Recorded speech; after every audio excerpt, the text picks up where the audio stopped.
Hello learners, welcome to Edification. मैं हूं आपका दोस्त और टीचर नितिश उपाध्याय। आज का वीडियो है Coorg glimpses of India part 2 vocabulary का, इंपॉर्टेंट वर्ड मीनिंग का। चलिए देखते हैं हम। पहला वर्ड आया है कोस्टल। कोस्टल कहा जाता है ना जो तटीय इलाका हो उसको, कोई चीज़ जो कोस्ट के आसपास हो या कोस्ट से उसका किसी तरीके का संबंध हो। जैसे कोस्टल प्लेन्स कहा जाता है बंदरगाह के आसपास वाले समतल इलाकों को। कोस्टल सिटी, बंदरगाह नहीं, समुद्री किनारा कह लीजिए। समुद्री किनारे के आसपास के शहरों को कोस्टल सिटीज़ कहा जाता है या कोस्टल टाउन्स छोटे हो तो ये कोस्टल का एग्जैक्ट मतलब होता है तटीय। ठीक है, तट के आसपास वाला। फिर एक वर्ड है मिडवे। मिडवे का मतलब होता है एकदम बीच में, एकदम हाफ द डिस्टेंस पे, रास्ते में। ठीक है। ड्रिफ्टेड, एक्चुअली ड्रिफ्ट का ये पास्ट पार्टिसिपल है। ड्रिफ्ट का मतलब होता है भटक जाना, भटकना। और कई बार ड्रिफ्ट का मतलब होता है मतलब मोशन में होना। ठीक है, भटक रहा होना। तो ड्रिफ्टेड भटक गया, या समझिए कि एक तरीके से हट के आ गया। इनहैबिटेड, जो बसा हुआ हो, जहाँ लोग रह रहे हो, उस इलाके को या उस घर को कह सकते हैं कि ये इनहैबिटेड है। फिर एक वर्ड आया है रेस। एक तो रेस होती है, वो आप लोगों को पता ही होगा, दौड़। ठीक है, या गाड़ियों की रेस होती है। ये रेस जो है इसका संबंध नस्ल से है। रेस कहा जाता है वो लोग जो एक जैसे ही, जिनका जेनेटिकल स्ट्रक्चर होता है। ठीक है, तो उनको कहा जाता है रेस। आपने अक्सर सुना होगा किसी को कहते हुए कि ये रेसिस्ट है या इसने रेशियल बात कही, जो किसी को उसकी रेस की, यानी कि वो जहाँ से आते हैं, जिस तरीके के वो लोग हैं, उसके आधार पे उनको वो डेरोगेटरी कमेंट्स करे, तो वो चीज़ें हैं। तो रेस का बेसिकली मतलब होता है नस्ल, किस तरह के, किस तरीके का आपके जीन्स हैं, कहाँ से आप आते हैं, तो वो आपकी रेस है। फिर एक वर्ड आया है मार्शल। मार्शल का मतलब कुछ लड़ाई वगैरह से, युद्ध से जुड़ा हुआ होता है। ठीक है, युद्ध कला से जुड़ा हुआ। आप मार्शल आर्ट सीखते हैं, जो कि एक तरीके की एक युद्ध कला है, आप अपना बचाव करना सीखते हैं। तो मार्शल बेसिकली युद्ध से जुड़ा हुआ है। ठीक है। मार्शल रेस इसमें कहा गया था उन लोगों को, कुर्ग के रहने वालों को। तो बेसिकली वो लोग एक ऐसी नस्ल के थे, लड़ाकू नस्ल के, जो लोग युद्ध में अक्सर हिस्सा लेते थे। फिर एक वर्ड है कमेंसेस, जो कि कमेंस का सिंगुलर है, V5। कमेंस का मतलब होता है शुरू होना, मतलब एकदम शुरू होना, बिल्कुल। अक्सर हम लोग कहते हैं कि क्लासेस कमेंस फ्रॉम फलाना डेट, उस दिन से क्लासेस शुरू होंगी, ऐसा। फिर एक वर्ड है इनविगोरेटिंग। इनविगोरेटिंग कहते हैं किसी ऐसी चीज़ को जो आपके अंदर ऊर्जा भर दे। ठीक है, जैसे कॉफ़ी का एक प्याला इनविगोरेटिंग होता है। यहाँ एक्चुअली कॉफ़ी के लिए ही यूज़ हुआ था कि कॉफ़ी की महक हवाओं में होती है, वो आपको ऊर्जा से भर देती है। ठीक है, आपको तो पता ही होगा कॉफ़ी नींद भगा देती है, उसमें कैफीन जो होता है।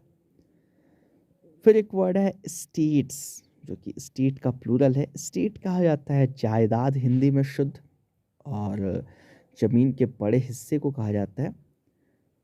तो स्टेट कुछ ऐसे होते हैं दिखने में, लंबे लंबे ज़मीन के टुकड़े जिनमें एक हवेली वगैरह हो, प्लांटेशंस वगैरह भी होते हैं कई बार, इस तरह से होते हैं ये कुछ।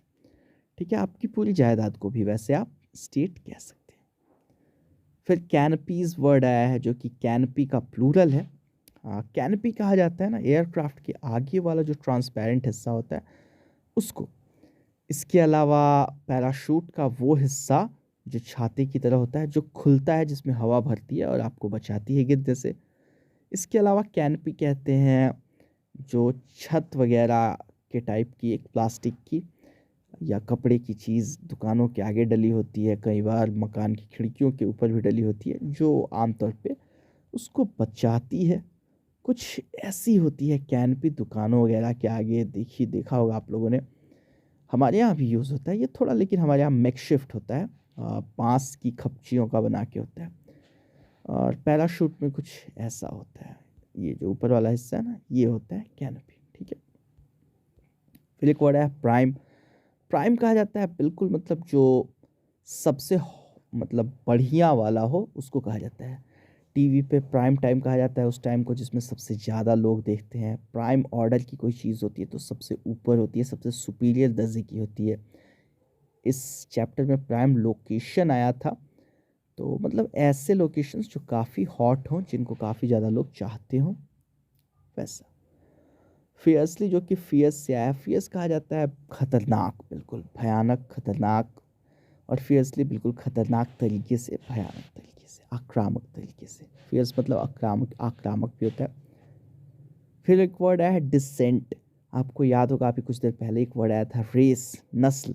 डिसेंट भी कुछ वैसा ही जुड़ा हुआ है, जैसे कोई भारत से कुछ लोग जाके बस गए कहीं पे और लंबे वक्त तक वो लोग वहीं पे रहे, उनके परपोते, उनके बच्चे वो हैं, तो हम कहेंगे वो इंडियन डिसेंट के हैं।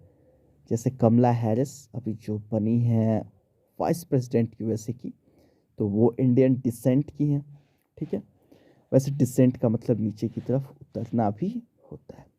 ठीक, इसके अलावा अपेरेंट एक वर्ड है। अपेरेंट मतलब जो चीज़ सामने दिख रही हो सकता है वैसा ना हो लेकिन सामने दिख रहा हो। अक्सर लोग कहते हैं स्पष्टतया, उर्दू में कहते हैं जाहिर तौर पे, ज़ाहिरा। ठीक है, तो वो अपेरेंट होता है जो सामने हो, जो दिख रहा हो सकता है सच ना हो। फिर एक वर्ड है राइट्स, रिचुअल्स, बेसिकली उन्हीं को कहा जाता है राइट्स। ऐसी चीज़ें जो रीति रिवाज का हिस्सा हैं, जो आयोजन वगैरह, ठीक है, किसी धार्मिक आयोजन, मतलब हमारे धर्म के या पंथ के हिसाब से जो चीज़ें हम लोग करते हैं, पूजा पाठ, इबादत, नमाज, रोजे, ये सब राइट्स। फिर एक वर्ड है डिस्टिंक्ट। डिस्टिंक्ट मतलब कोई एकदम जो अलग सा हो, बिल्कुल जो दूसरों जैसा ना हो, तो उसको कहा जाता है बिल्कुल ही डिस्टिंक्ट है। कुछ चीज़ हो जो बिल्कुल अस्पष्ट हो, बिल्कुल आसानी से समझ में आ जाए, तो वो भी काफ़ी डिस्टिंक्ट कहा जाता है, काफ़ी डिस्टिंक्ट फीचर। जैसे किसी इंसान के की आंखें बड़ी खूबसूरत है तो हम कह सकते हैं उसकी आंखें उसका डिस्टिंक्ट फीचर है। डिस्टिंक्ट मतलब बिल्कुल ऐसा है जो साफ साफ दिखती है कि हाँ दूसरों से अलग है। फिर एक वर्ड है मेन स्ट्रीम। मेन स्ट्रीम कहा जाता है मुख्य धारा हिंदी में। इसका मतलब क्या होता है? इसका मतलब होता है जो पूरी दुनिया का जो थॉट प्रोसेस है, समाज जब भी जिस डायरेक्शन में चल रहा है उन चीज़ों से जुड़ा हुआ।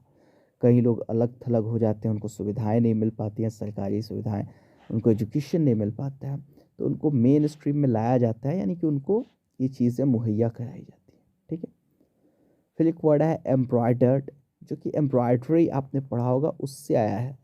एम्ब्रॉयडरी जिस पे की गई हो वो एम्ब्रॉयडर्ड होता है। काफ़ी नीडल वर्क जिस पे किया गया हो, कढ़ाई वगैरह, जैसे इन पिलो कवर्स पे कढ़ाई की गई है, इस पिलो पे कढ़ाई करके काफ़ी खूबसूरत एक थॉट लिखा हुआ है कि life is full of surprises. तो ये कुछ एम्ब्रॉयडर्ड चीज़ें हैं, इन पे एम्ब्रॉयडरी की गई है। फिर वर्ड है रिजेंबल्स। ये एक्चुअली रिजेंबल का V5 है, सिंगुलर फॉर्म। सिंबल का मतलब होता है ना किसी चीज़ जैसा दिखना। जैसे आपके दोस्त के पास एक पेन है जो बिल्कुल आपके पेन की तरह दिखती है, तो आप कह सकते हैं दिस वन रिजेंबल्स माइन। ठीक है, मेरे जैसा ही ये दिखता है। फिर एक वर्ड है हॉस्पिटैलिटी। हॉस्पिटैलिटी का मतलब होता है मेहमान नवाजी, अतिथि सत्कार।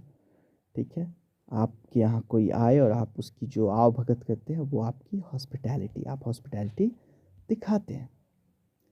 फिर एक वर्ड आया है रिकाउंट। रिकाउंट का मतलब होता है ना याद करना, याद से, अपनी याददाश्त से किसी चीज़ को दोहराना, किसी के सामने डिटेल रखना भी रिकाउंट होता है। ठीक है, तो उसके अलावा एक वर्ड है वैलर। इसको शुद्ध हिंदी में शौर्य कहा जाता है। शौर्य, वो वीरता, बहादुरी, खास तौर पे युद्ध के मैदान में या खतरे के सामने। ठीक है, जो आपने बहादुरी दिखाई उसको वैलर कहा जाएगा। फिर एक वर्ड है कैच। कैच का मतलब तो आपको पता ही है, पकड़ना, लेकिन यहाँ कैच एक्चुअली नाउन की तरह यूज़ हुआ है। कोई भी चीज़ आप पकड़े हो, आपने पकड़ी हो, जैसे आपने कोई, आप शिकारी हैं और आपने कोई खरगोश पकड़ा या कोई चिड़िया पकड़ी, तो वो आपका कैच है। यहाँ फिश के लिए यूज़ हुआ था, शायद कि फिश को पकड़ते थे वो जानवर, सॉरी वो चिड़िया, तो वो उनका कैच हो जाता है। फिर एक वर्ड है मिस्चीफ, मिस्चीफ को हिंदी में कहते हैं शरारत। फिर एक वर्ड है लेट बैक, लेट बैक मतलब जो बिल्कुल इंसान जो मतलब हड़बड़ी में ना हो, हर चीज़ों को आसानी से उनको एंजॉय करके काम करता हो, बिना जल्दी के हो, आराम आराम से करता हो, वो लेट बैक है। ठीक है, वो एटीट्यूड भी लेट बैक एटीट्यूड है।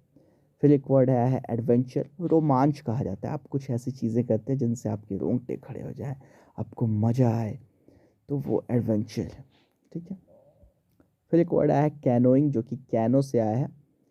कैनो एक पतली सी बोट होती है, बेसिकली हल्की पतली बोट होती है, आमतौर पे छोटी होती है, लेकिन कभी कभार ये लंबी भी होती है। इसके दोनों सिरे जो होते हैं वो पतले होते हैं, बिल्कुल पॉइंटेड होते हैं, और ये नैरो होती है और सिरे इसके पॉइंटेड होते हैं। यही कुछ अंतर है कैनो और बोट वगैरह में। कुछ ऐसी होती हैं कैनो, लंबी लेकिन पतली सी और पॉइंटेड किनारों वाली। ठीक है, फिर एक वर्ड है रैपलिंग, जो कि रैपल से एक्चुअली आया है। रैपलिंग, रैपलिंग एक तरीके का स्पोर्ट्स है। उसमें लोग एक रस्सी फंसा देते हैं, पहाड़ से नीचे धीरे धीरे उतरते हैं, अपनी बॉडी को झुलाते हुए, पाँव टिकाते हुए पहाड़ पे। ठीक है, फिर एक वर्ड आया है ट्रैकर्स, जो कि ट्रैकर से आया है। ट्रैकर कहा जाता है किसी ऐसे इंसान को जो ट्रैकिंग करता है, यानी लंबी लंबी जर्नीज पे जाता है। इसके अलावा हाइकिंग करता है, जो पहाड़ों पे चढ़ता है, पहाड़ों के पतले पतले रास्तों पे ट्रैक करते हुए जाता है, वो ट्रैकर है। ठीक है, उसके बाद एक वर्ड आया है स्लेंडर। स्लेंडर कहा जाता है कोई चीज़ जो पतली हो, बिल्कुल लंबी हो, पतली हो, मोटी चौड़ी ना हो, तो वो स्लेंडर है। ठीक है, यहाँ स्लेंडर लोरी आई थी, तो लोरी की मुझे एक पिक मिली। लोरी कुछ ऐसी होती है, पहाड़ों की लोमड़ी, कई लोग इसको कहते हैं पेड़ों की लोमड़ी, लेकिन एक्चुअली इसकी कोई हिंदी नहीं होती, जहाँ इसको लोरी के नाम से ही जाना जाता है। कर्नाटका में काफ़ी होती है वहाँ के जंगलों। फिर एक वर्ड है मिस्टी। मिस्टी कहा जाता है ना कोई चीज़ जो धुंध से ढकी हुई है, क्लियर नहीं है, तो वो मिस्टी है। जैसे ये मिस्टी हिल्स हैं, ये भी मिस्टी लैंडस्केप है, ये मिस्टी फॉरेस्ट है। इसके अलावा इसके बाद लास्ट एक वर्ड आया है हमारे पास, वो है बोनस। बोनस कहा जाता है ना कोई चीज़ जो एक तरीके से आपको एक्स्ट्रा मिल रही है। जैसे आप खाना खाने गए कहीं पे किसी मेस में, और आपको कुछ एक्स्ट्रा दिया जा रहा है उस दिन, तो वो एक तरीके का आपको बोनस हुआ जो आप एक्सपेक्ट नहीं कर रहे थे। इसके अलावा बोनस पॉइंट्स आपको पता होगा मिलते हैं गेम्स में। अक्सर स्टाफ को भी बोनस दिया जाता है होली, दिवाली और कोई पर्व त्यौहार पे, तो वही बेसिकली बोनस होता है। तो इस तरह से इस चैप्टर की वर्ड मीनिंग ख़त्म हुई। उम्मीद करता हूँ आपके काम आएगी ये कुछ। मिलते हैं अगले किसी वीडियो में, तब तक के लिए stay safe, take care and keep learning. उम्मीद करता हूँ आपको ये लेसन समझ में आया होगा। अगर ऐसा है तो प्लीज़ लाइक का बटन दबाइए, वीडियो अच्छा लगा हो तो, और साथ में नीचे कमेंट करके हमें ज़रूर बताइए अगर वीडियो नहीं पसंद आया, या आप ये भी बता सकते हैं कि आप आने वाली वीडियोस में क्या चाहते हैं।